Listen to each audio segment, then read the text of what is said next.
Berlindən hamıya salamlar. Almaniyaya ilk dəfə gələndə restoranlarda bu məzəni görüb vuruldum. Dadı elə xoşuma gəldi ki, hər dəfə menyuda olsa mütləq sifariş eləyirdim.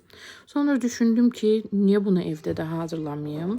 Beləcə təxminən 13 il əvvəl bu ləzzətlə tanış oldum və indi artıq özüm evdə hazırlayıram. Hətta bəzi insanlar tahini, məncə restoranlarda tahini alırlar, amma mən özüm evdə bu gördüyünüz kimi susamı, küncütü evdə qovururam tavada biraz yandırmadan, amma çox ehtiyatlı olmaq lazımdır. Sonra kafemolkadan çəkib üzərinə zeytun yağı hazırdır tahinimiz.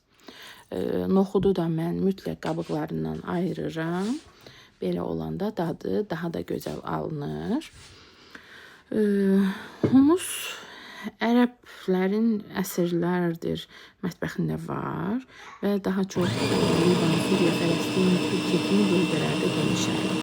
Bu yemək sadə məhsullardan hazırlanır, amma çox ləzzətli alınır.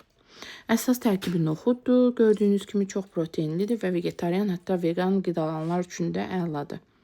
Zeytun yağı, limon suyu, tahin çox təbii və sağlam məhsullarla hazırlanır.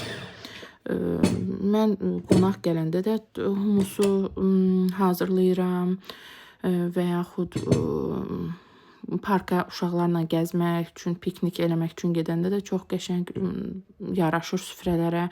Qızım çox xoşlayır. Süfrəyə verəndə xiyarla birlikdə belə Halloween günü hazırladığım üçün belə Halloweenə uyğun fiqurlarla kəsmişdim. Hazırlayanlara nuş olsun. Bəyənsəz yazarsınız.